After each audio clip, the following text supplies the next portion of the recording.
అందరికీ నమస్కారం. అస్సలాము అలైకుం వరహ్మతుల్లాహి వబరకాతుహు. రీసెంట్ గా బెట్టింగ్ యాప్స్ పై నా అన్వేషణ చేస్తున్న పోరాటానికి అందరూ మద్దతిస్తున్నారు. ప్రజలు మంచి కోసం శ్రేయస్సు కోసం నా అన్వేషణ చాలా కష్టపడుతున్నారు. కానీ తాను చేస్తున్న మిస్టేక్ ఏంటంటే ఫ్యామిలీలో ఉన్న ఆడవాళ్ళని తల్లిదండ్రుల్ని ఇష్టం వచ్చినట్లు మాట్లాడడం వల్ల అన్వేషణ ఎంత మంచి చేసినా కూడా నెగిటివ్ అవుతూ ఉన్నాడు. ఇప్పటి వరకు చాలా మంది యూట్యూబర్స్ పై వీడియోలు చేశారు అన్వేషణ. మొత్తానికి అనుకున్నట్లుగానే బెట్టింగ్ యాప్స్ ప్రమోట్ చేసే వాళ్ళందరినీ ఆపేశారు. ఇప్పుడు ఇన్స్టాగ్రామ్ లో యూట్యూబ్ లో బెట్టింగ్ యాప్ ప్రమోట్ చేయాలంటే ఇన్ఫ్లుయెన్సర్స్ గజ గజ గజ ఉడికిపోతున్నారు. ఆల్రెడీ ప్రమోట్ చేసిన వీడియోలు లింకులు కూడా డిలీట్ చేసేశారు. అయితే అప్పట్లో నా అన్వేషణ సినీ కమిడియన్ అలీ గారి వైఫ్ జుబేదా అలీ గారిపై ఈ బెట్టింగ్ యాప్స్ ని ప్రమోట్ చేస్తున్నారని తీవ్రమైన వ్యాఖ్యలు చేశారు.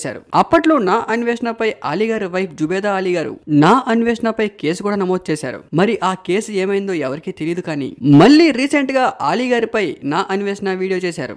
సినిమాలు చేస్తూ కొన్ని వేల కోట్లు సంపాదించిన అలీ గారికి మళ్ళీ యూట్యూబ్ ఛానల్ పెట్టడం అనేది అవసరమా? ఫోన్లే పెడితే పెట్టుకున్నారు. కానీ యూట్యూబ్ ఛానల్స్ లో బెట్టింగ్ యాప్స్ ప్రమోట్ చేయడం ఎంతవరకు కరెక్ట్ అంటూ ఏదో ఫుడ్ డొనేషన్ వీడియో చేస్తూ అందులో కూడా బెట్టింగ్ యాప్స్ ని ప్రమోట్ చేశారంటూ రంజాన్ మాసంలో కూడా బెట్టింగ్ యాప్స్ ని ప్రమోట్ చేస్తూ ఎంతో మంది యువత జీవితాలను నాశనం చేస్తున్నారంటూ ఇప్పటికే నా అన్వేషణ అలీ గారి వైఫ్ పై ఘాటుగా రియాక్ట్ అయ్యారు.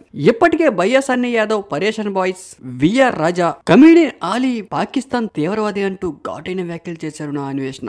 ఇప్పటికే టాలీవుడ్ స్టార్ యాక్టర్స్ రానా, విజయ్ దేవరకొండ, ప్రకాష్ రాజ్, మంచు లక్ష్మిపై, మంచు మోహన్ బాబు పై ఘాటైన వ్యాఖ్యలు చేశారు నా అన్వేషణ. రీసెంట్ గా హర్షసాయి, రైతు బిడ్డ పల్లవి ప్రశాంత్, భయ్యా సన్నీ యాదవ్ పై ఎప్పుడైతే వీడియోలు చేశారో అందరూ బెట్టింగ్ యాప్స్ ప్రమోట్ చేయడం మానేశారు. నా అన్వేషణ చేస్తుందంతా బాగానే ఉంది. కానీ ఆ చిన్న చిన్న బూతులు మాట్లాడడం మానేస్తే ఇంకా మంచిది అంటున్నారు ఆడియన్స్.